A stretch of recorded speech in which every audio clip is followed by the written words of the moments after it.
અંકલેશ્વરની paradise India સંસ્થા દ્વારા અંકલેશ્વરના જૂના છાપરા ગામ પાસે અંકલેશ્વરનું સૌપ્રથમ વન કવચ તૈયાર થઈ ગયું છે. તેની મુલાકાત લઈ અભ્યાસ અને નોંધણી કરતી હતી.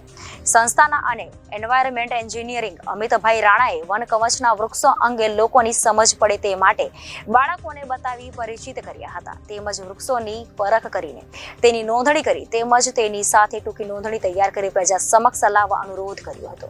અંકલેશ્વરમાં વાયુ પ્રદૂષણને પહોંચી વળવા સામાજિક વનીકરણ દ્વારા વિકાસ કરવામાં આવ્યો છે. અંકલેશ્વરના આ વન કવચમાં જુદી જુદી એવી 49 જેટલી વનસ્પતિઓ અને દેશી પ્રજાપતિ ઉગાડવામાં આવી છે, જેમાં કણજી, ગોરસ આંબલી, ખાટી આંબલી, લીમડો, ટીમલું, બદામ, શેતુર, જામફળ અને દાડમ વગેરે છે. તેમજ ગામના લોકોને સહેલાઈઓ માટે વોકવે અને કસરતના સાધનો પણ મૂકવામાં આવ્યા છે.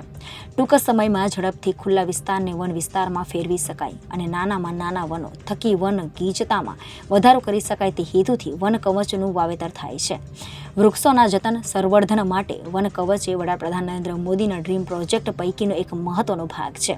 ટૂંક સમયમાં ઝડપથી અને ખાસ કરીને પ્રવાસન કે અર્બન એરિયામાં વન ઊભું કરી શકાય તે માટે જાપાનીઝ મિયાવાકી પદ્ધતિનો ઉપયોગ કરીને વન કવચ તૈયાર કરવામાં આવે છે, જેમાં મિયાવાકી પદ્ધતિનો ઉચ્ચ સ્તરીય, મધ્ય સ્તરીય અને નિમ્ન સ્તરીય એવી રીતે વૃક્ષોની જાતો પસંદ કરીને તેનું વાવેતર કરવામાં આવે છે.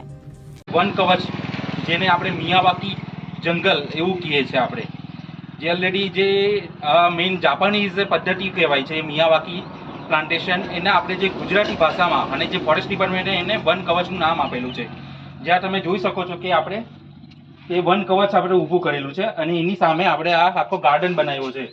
એક આપણે એક વિકાસ થયો છે આપણા જૂના છાપરાના ગામમાં, કે જેથી આપણે જે અહીંયાના જે જૂના છાપરાના જે આપણે અહીંયાના જે બાળકો છે, જે સિટીઝન લોકો છે, તે આવી શકે, અહીંયા સાંજે ફરી શકે, એ માટેનું અહીંયા આખું ડેવલપમેન્ટ અને એવું પ્લેટફોર્મ ઊભું કર્યું છે. શું નામ તમારું?